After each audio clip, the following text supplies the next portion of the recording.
Alors, cette tranchée que j'ai faite pour évacuer l'eau et qui a pour but d'accueillir un caniveau de douche. Alors, je ne connaissais pas avant de faire les recherches, hein, mais en gros, c'est ça. C'est toute cette baguette qui remplace un siphon d'évacuation, une bombe, et qui du coup est plus esthétique et puis surtout permet l'évacuation sur toute la largeur. Ce qui est intéressant pour un véhicule aménagé comme mon fourgon, dans lequel on va avoir, selon l'endroit où on se gare, des déclinaisons un peu différentes.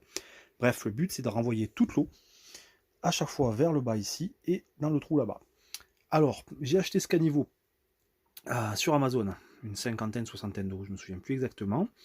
Par contre, le défi pour l'installer, puisque c'est fait pour être mis sur des zones où on va bétonner et carreler, c'est de faire plusieurs adaptations. La première, ça a été ça.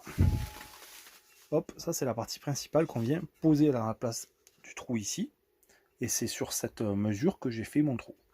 Maintenant, il va falloir, j'ai diminué la hauteur. C'est-à-dire que là, on avait l'évacuation, qui n'est pas dans un format classique. J'ai dû couper un petit peu le trop plein, enfin le trop de hauteur, de manière à pouvoir le rentrer ici dans une hauteur un peu plus limitée.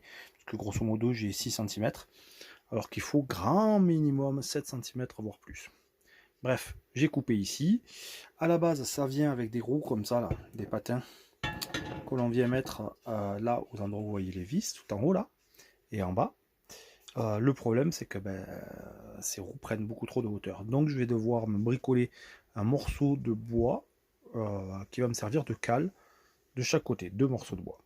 Voilà. Ensuite, une fois que je l'ai posé, il va falloir que je perce aussi ici, probablement, et peut-être que je vais faire des trous dans le caniveau, de manière à évacuer l'eau un peu plus, de manière adaptée, puisque là, si je le mets là, en fait, ça bloquera l'eau. Voilà, et après ça, quand j'aurai fini ces petites adaptations, il va falloir aussi que je fasse un bout de bois, voilà, que je me mette ici sur ce rebord, puisqu'en fait le caniveau, la version finale, ça sera que cette partie-là qui sera visible. C'est-à-dire, voilà, une fois qu'on a mis le petit là, ça vous fait ça. Donc voilà, il faut user d'astuces, il ne faut pas hésiter à tenter des choses, en espérant que je casse rien et que je m'en sorte pas trop mal. Avec ce caniveau de douche. Allez, j'ai terminé mes modifications sur le caniveau, sur la base du caniveau. J'ai donc visqué et puis j'ai fait des trous pour que l'eau puisse s'évacuer correctement. Aussi bien sur la partie d'ici que des petits trous ici, j'en ai fait 3 de chaque côté. On va voir si ça suffit pour évacuer l'eau correctement ou s'il va falloir que je prévoie un peu plus de trous ou des trous plus grands. L'autre point, c'est que du coup, hop, concernant la mise à niveau, je me suis découpé des petits bouts de tasseau que je vais venir mettre en butée de chaque côté et qui vont être à peu près à la même hauteur que lui. Alors c'est des petits bouts de tasseau mais que j'ai habillés avec une nappe d'étanchéité histoire qu'ils pourraient se mettre au vide.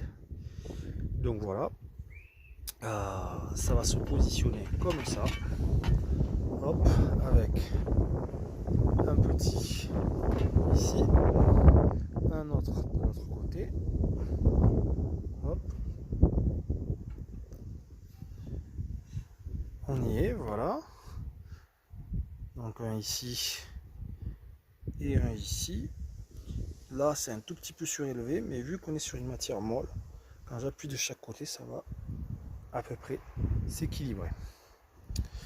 Donc voilà un petit peu les petites astuces de l'adaptation du caniveau pour le moment.